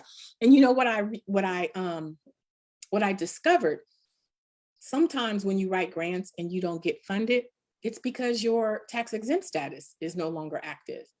Funders have the due diligence responsibility of checking to see if you're an active tax exempt organization. They're not going to write you back and say, hey, your tax exempt status is revoked. They're just not going to fund you. So if you've been writing grants and you think the grants that you've been writing have been pretty phenomenal, but you're not getting funded, go to the IRS website and check and see. You put in either your tax exempt number or you put in your organization's name and just see if your organization's tax exempt status has been revoked. You must have financial statements. You must have an annual budget. You must have program budgets. You must have a chart of accounts and a balance statement, because funders want to know how you're managing your money. And it's through those financial statements that they learn. During the pandemic, my goodness, I had so many nonprofits come to me to try and get them to get some of that COVID money. They couldn't qualify. Why? They didn't have financial statements. So it's important that you set up your infrastructure. And I should have put it on here. Wave Apps. It's WAVE apps.com. It's a free accounting system that I use, by the way. And what you do is you connect Wave Apps to your business bank account. And let me just preface this by saying, you're not going to find a sister who is less techie, who is more afraid of numbers, who sucks at numbers than your girl. I am a wordsmither. I'm all about the gift of gab, but when it comes to technology, when it comes to numbers, I suck. When I found Wave Apps, I literally cried, because once I connected to my accounts, there is a button that you push and it says profit loss statement. And I'm like, click, and it said, I was like, whoa, what happened? Profit loss statement. I clicked it and it said balance sheet. Boom, you just put in the period. I'm telling you, it is amazing. And so when the PPP loan came around and they asked me for my financial statements, I was like, I got it. Because I can't explain to you what a balance sheet is. That's not my space. That's not what I do. But you need it. You will need it. So check out Wave Apps, WAVEAPPS.com. And you can use this system if you don't already have QuickBooks. It's free and I absolutely adore it.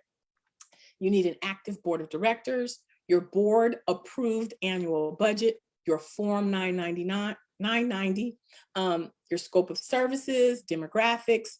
You need a qualified staff. They're going to ask you for key personnel, and that's what they're looking to see if your staff is qualified. You need a professional website. I hate to say do not get Wix, but do not get Wix. Listen to me.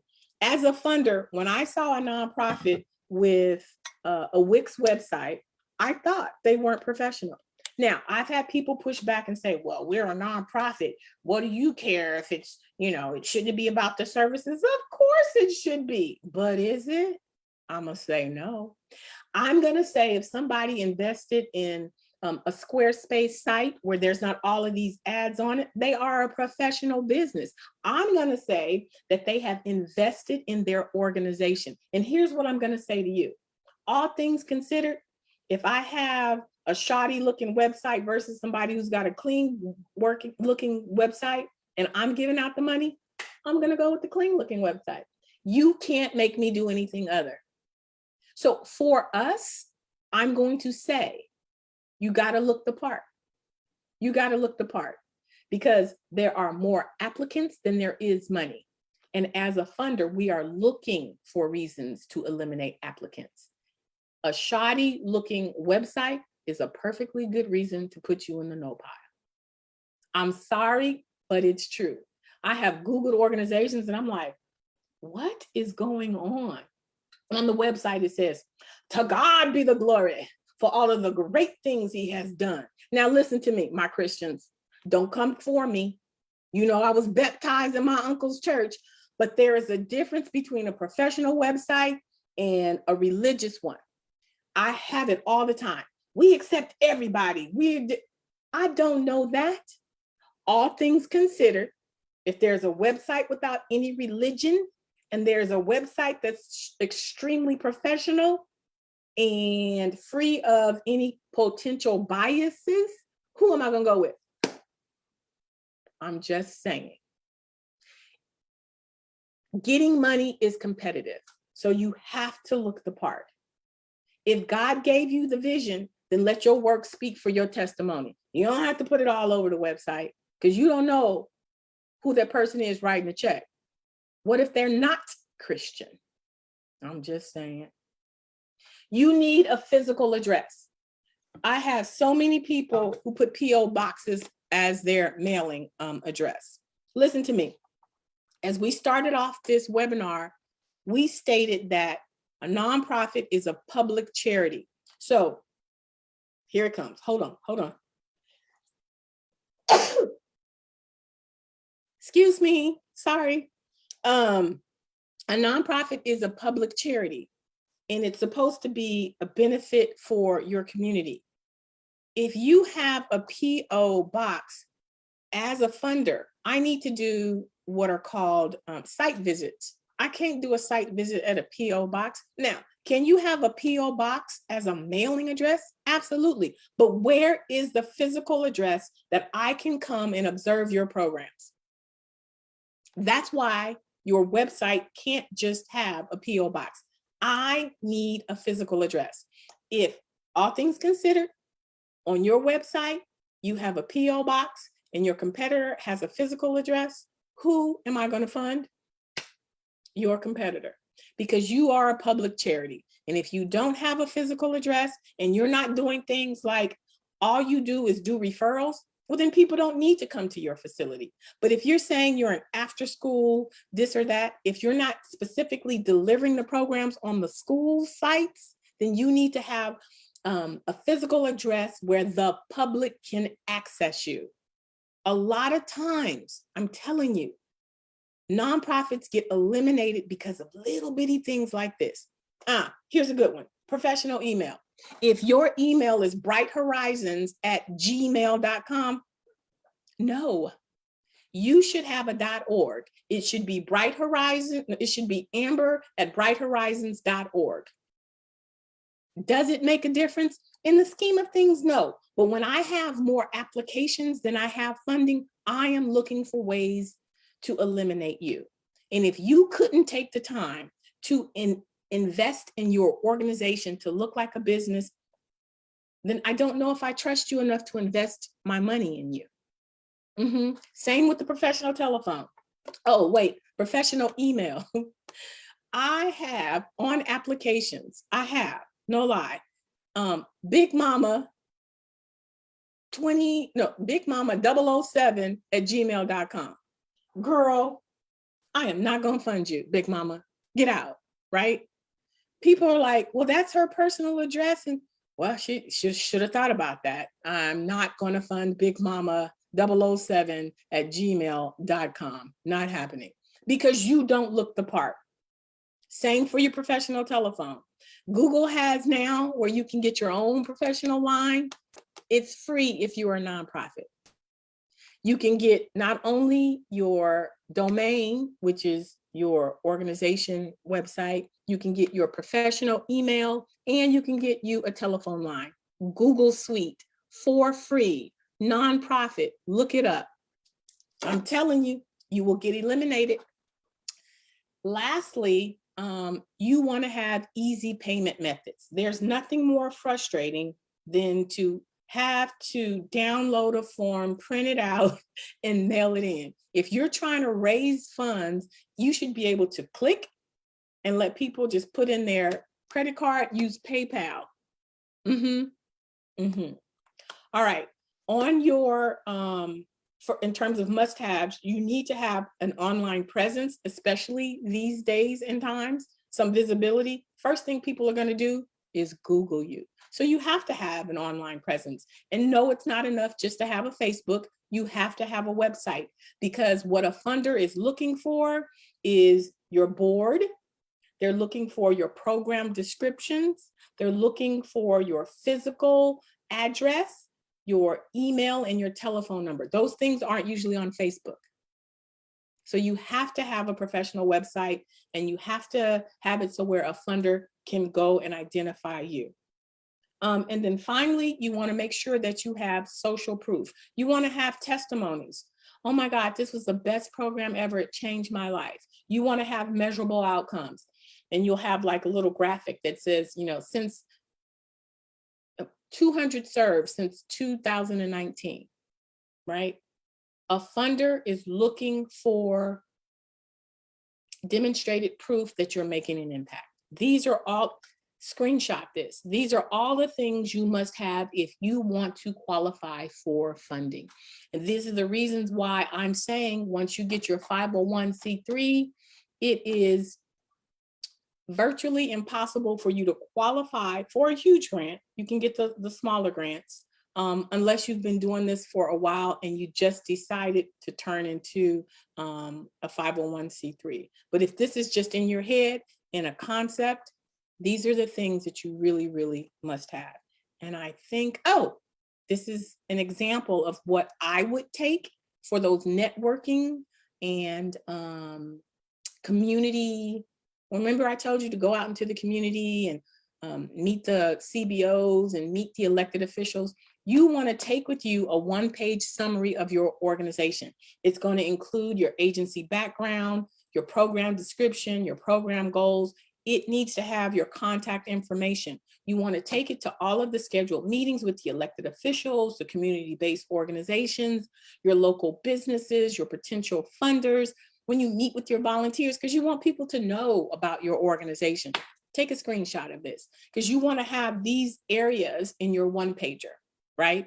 You want people to be able to know after you left, oh yeah, what was that program about? All right. So I told you that, it's very challenging for you when you first start a nonprofit. You don't know what you don't know.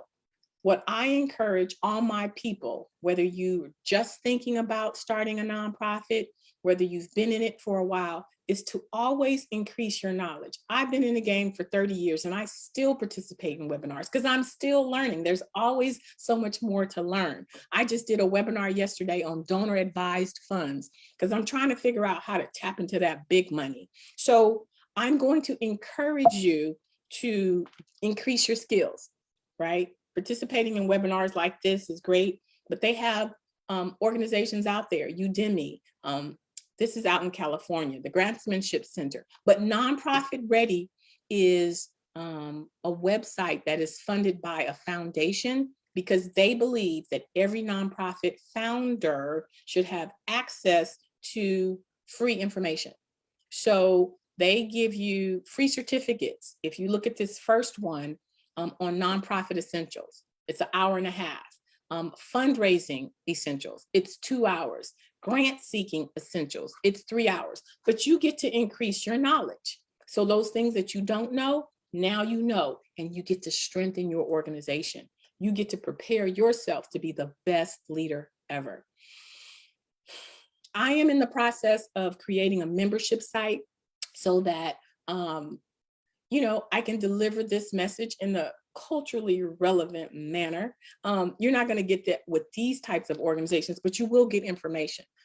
I find for me, it's better for me to have people who look like me, have my experiences like me. I get the information better.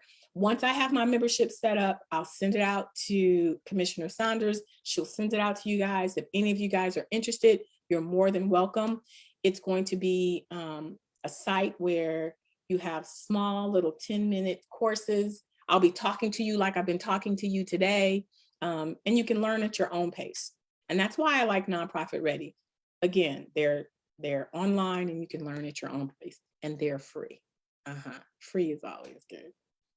All right, so I told you if you stayed on, I would give you a bonus, but I am going to in the chat, I am going to put some links so that you can access the dashboard. That's the one that's 30,000, right? That's going to help guide you through what your nonprofit should look like. I'm also going to give you a link for my how to start your nonprofit the right way in 90 days. This is going to give you more granular instructions. Like you literally can take this calendar and build out your nonprofit.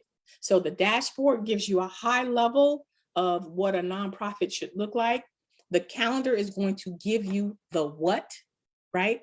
What you should do, when you should do it, right? Week 1, week 2, week 3.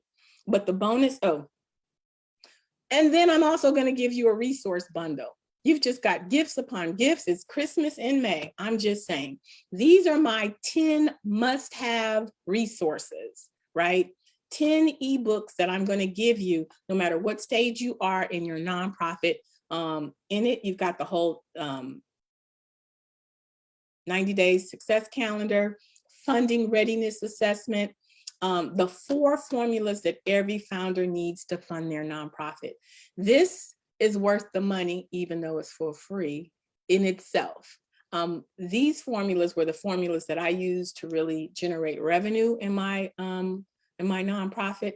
The 5 questions you want to ask your new board members, all of these things, all 10 of these ebooks you're going to get for free.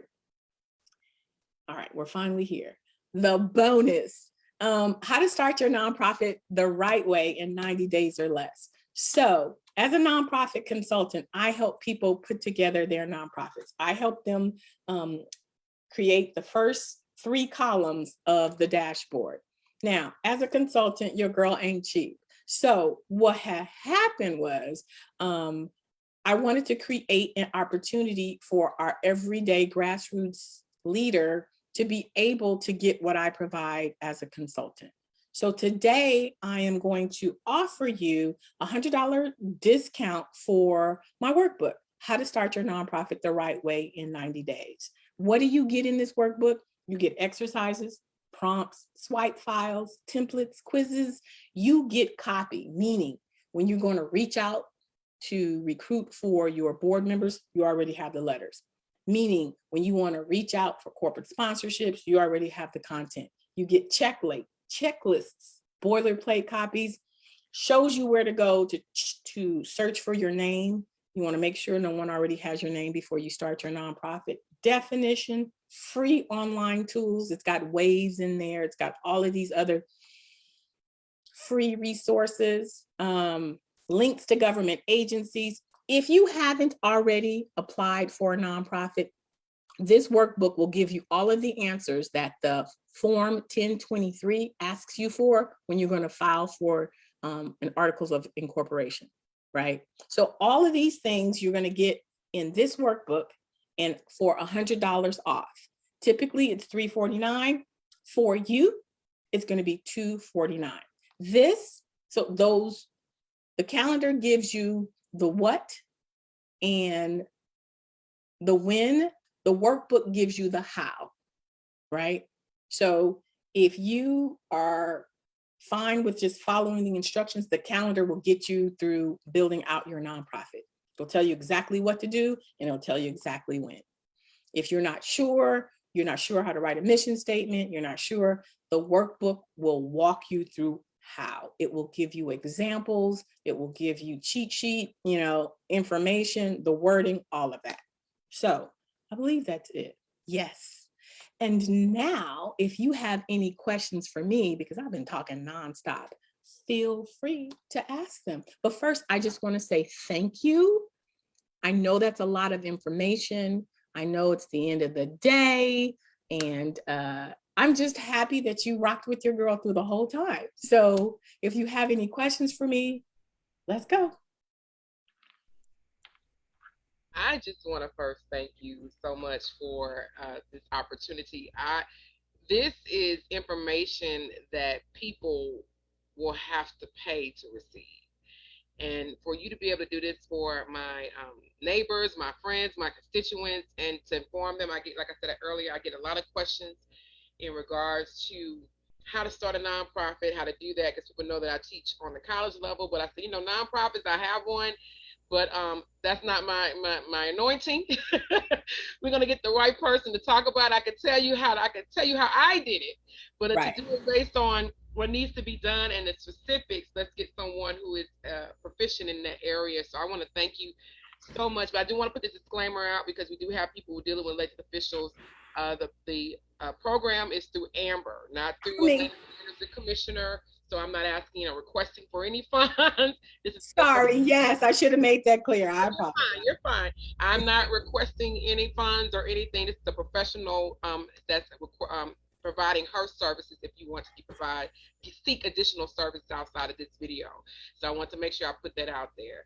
But Amber, I'm telling you, I was sitting back here writing down information. I also was on those who are watching on my social media. I have people who are watching on social media, and some who are watching on social media decided to come on to speak, to come on and watch it directly as well. So I was writing down activities about your financial statements, your annual budget, the wavesapp.com. Is it wavesapp.com? Yeah, I'm gonna put that in there too. Yeah. App.com. I was looking at all of that. These are just free tidbits that she's giving that you would normally have to pay for if you get a consultant. I think people don't realize that your time, you did a full webinar for 2 hours.